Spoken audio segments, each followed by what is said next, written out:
So what are boundaries? Again, if you can add this into the comment section, that would be lovely. The distinction of where I feel safe. We're going to talk about that. Great. A way to improve relationships with yourself and others. I like the focus on yourself as well as others.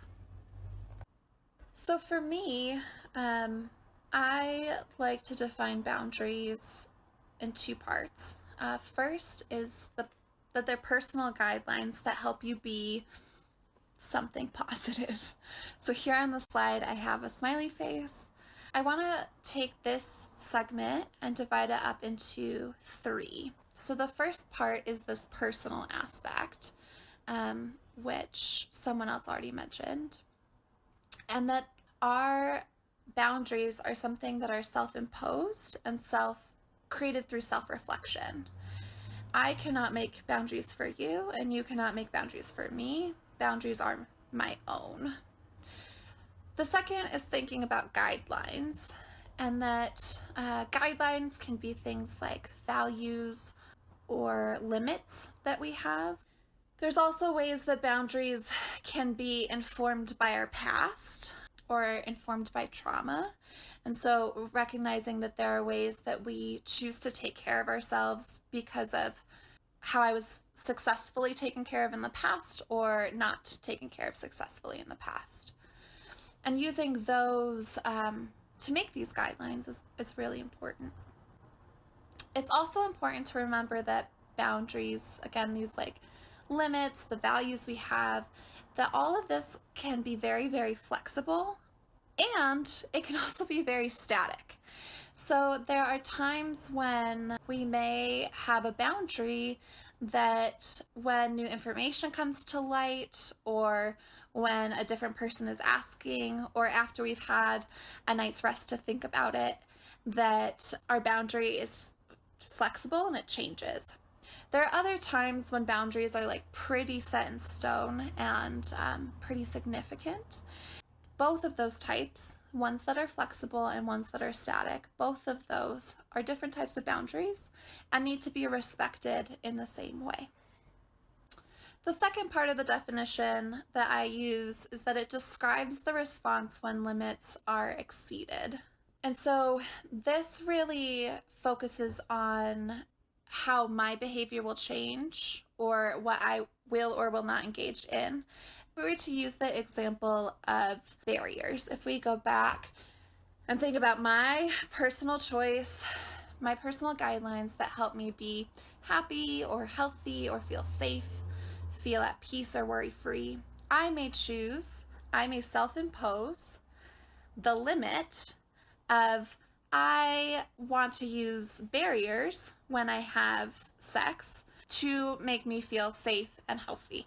And that then means that if barriers are not going to be used, then I am choosing not to have sex.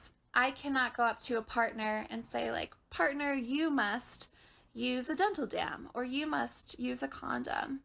But instead, it's articulated as something that I want to be able to do, right? If we have sex, I want it to involve a barrier because that is what will make me feel safe.